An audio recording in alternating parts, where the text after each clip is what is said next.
not the steamers, but I used to greet the cross-channel boats and the cruises, like Disney cruises. And I would make enough money in 1 hour. I usually did it for 4 hours.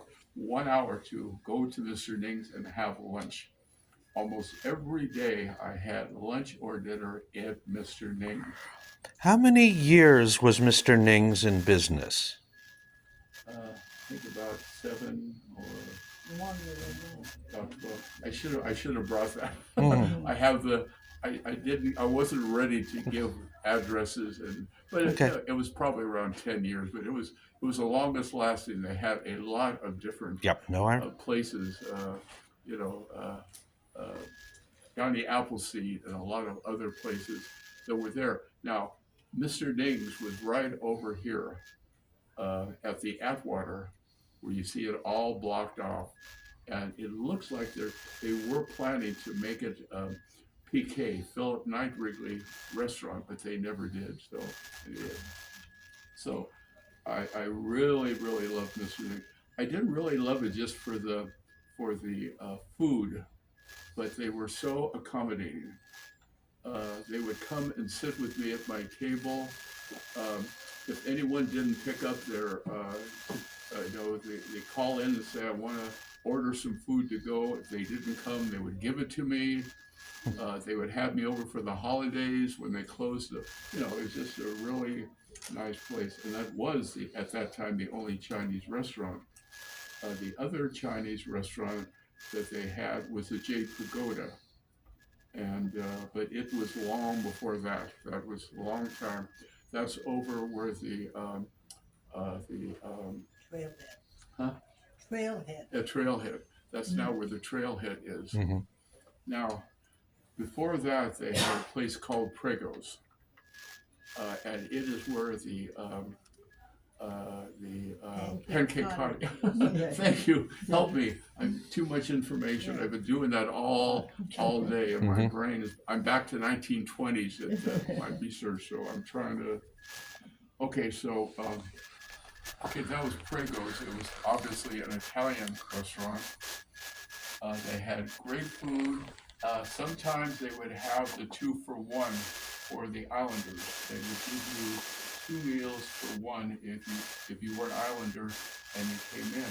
But the thing I really liked about them is they would put on performances while you were eating. That's where I ended up playing Scrooge without any preparation for a Christmas Carol during Christmas. They also did live radio programs. So while you were eating, you were getting entertained, which I thought was really pretty unusual and certainly wonderful. The Country Club restaurant, that's where the Chicago Cubs used to hang out, but it's only open now for special events, weddings, things like that. But they had very, very good food.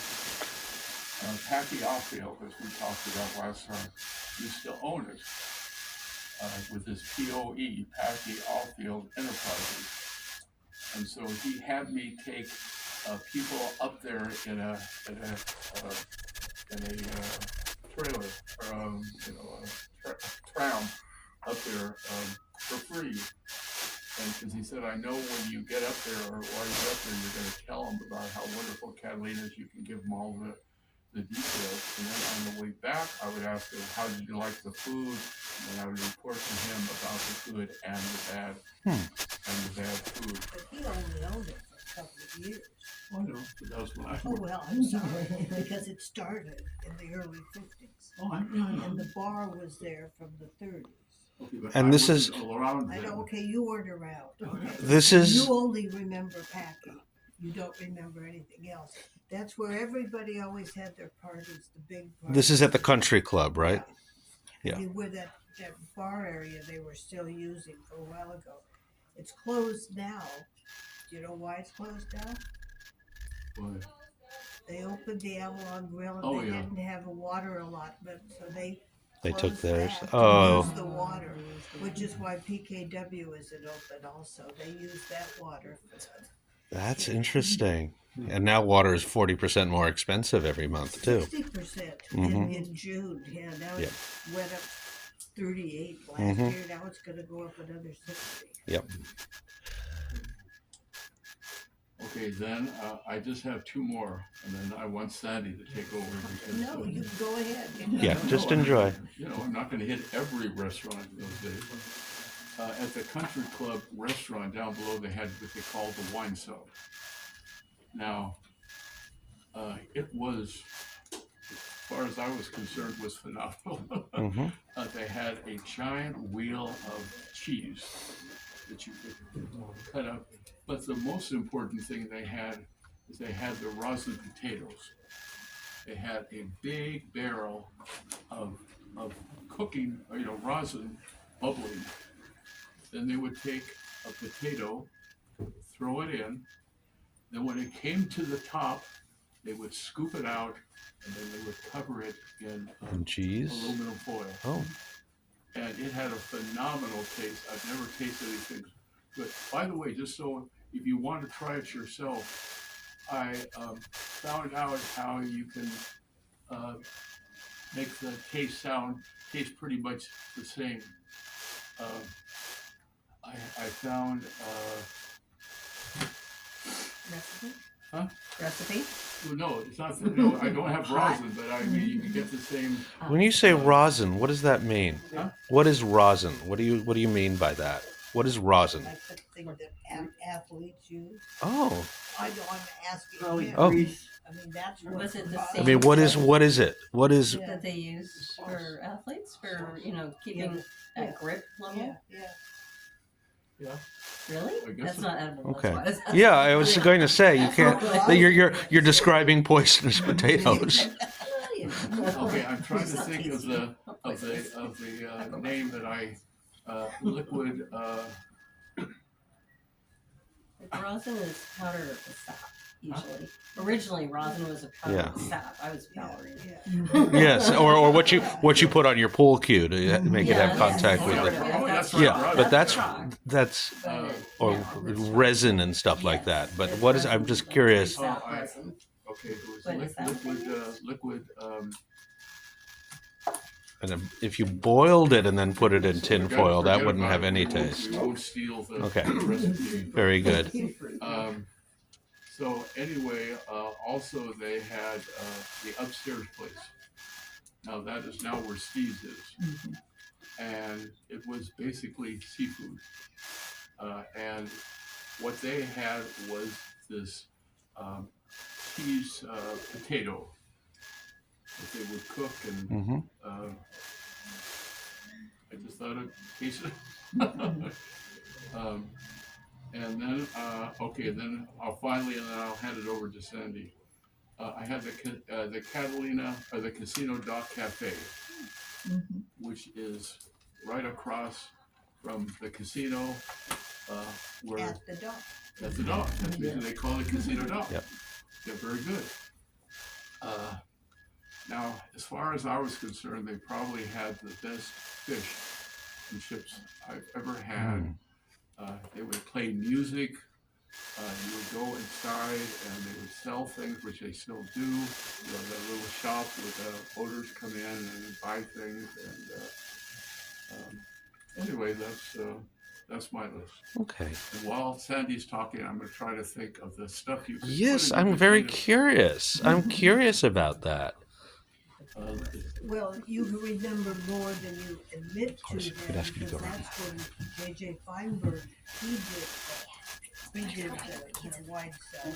Before that, it was a storage room. When I was a kid, they had kids' birthday parties down there. And it was just a cement room with, just rough tables. Thank you for and a bunch coming. of- A bunch of, folding chairs or something, so.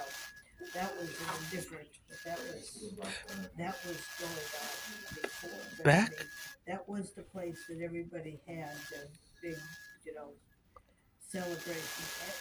And this was my junior prom was there. no, it was, anyway, they had proms there too. Back What's in the the name again? yes, It was, well, at the country club.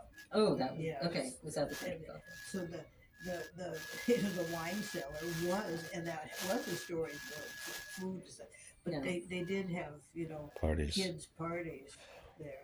But upstairs, everybody had their best, you know, best celebration things upstairs. What was the restaurant that everybody would go to for a good time back a few decades ago? And the people who ran it, they were, you know, they were really good restaurateurs. Mhm. So, and that, you know, it was the best chef in town for quite a while. So they had it into the 60s and late, even later than that. So was that considered the best restaurant in town at that time? Yeah. Where did everybody go to have fun? You know, who are local? Where did the locals go to have a fun dinner? It's like, let's go out and have a fun dinner. Got it. Well, you know, different, let's say, I don't know, just different. About the casino. The casino, you had to go for an event in the casino, so there was always an admission fee to get in there before you thought about eating. So, okay, I'll talk about a family, the Piacentenis, and that's Tony Piacentini, and that first one he had was where the Galanca now is. But that was before they built the hotel. And so then it was there, it was a freestanding building. And then he moved later to where the lobster trap is now, which had originally been, when I was a kid, it was a bakery. And if you went to the movies, you were on your way home after the movies, they were always baking bread at that hour. Oh, wow. People go by and get hot bread. But so the Piacentini Prego was opened by Barbara Piacentini and her husband. So that's not when they always had, that was really Italian because her husband, Tony Panarello, was Italian. She was Italian. And then she had the Crescent Cafe where they Joe's. Mhm. That was Joe Piacentini's. And then there was John Piacentini, and he and his sister Barbara ran Scary's for quite a while, What is Scary's? where the Villa Portofino was, now Okay. the Belanca. And what kind of cuisine was Scary's? I hadn't was heard like of Scary's before. It was, Scary's was the man's last name. It actually his Wasn't the food? well, yeah, no. Actually, his name was Scaramucci. Okay. But so his last name, so Right. it was Vince Scary's, but it was Scary's. So that was, it was like a steakhouse, you know, and the typical in the plush booths and all of that. So that was there from 40s, about the late 40s up until the VP went in there in the early 70s. But before that, The which? Villa Portofino. So when they renamed, And was Vince owned, he was in the business with his cousin. who Yes. had some money. and when did Chef Greg take over Villa Portofino? That was, yeah, pretty late. That was Okay. last year. The last few years. Yeah. Okay. And his wife, she's Barbara. You're being recorded. You're being recorded. Elizabeth. Yes. So she's the granddaughter of Barbara Piacentini, who started the Prego. Oh, that is interesting. And so it's all they had all these different restaurants, and they were all cooking in all of them, but they were real serious cooks. Yeah, that's real serious Well, cuisine. John would go to work, you know, early in the morning because he did all of his own sauces and everything. It wasn't a slapdash thing, and he would put it, you know, he would do everything homemade. So they were, you know, so they were quite all around town, and so they had all these different restaurants at the same time. Chuck? They make their own pasta? They did, yeah, they did. I'm almost finished with the recording time. What was your favorite restaurant as a child? As a child, I Yes. never went to a restaurant. Like I said, we didn't have the money, but I would say Mother Gray's. Tell us and tell us you would go into Mother Gray's right now. What would you have?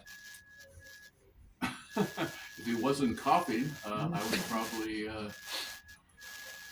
get what I used to get then. I got a big cheeseburger and a big bag of French fries. And Okay. All right. I'm going to stop the recording. That was with your $15.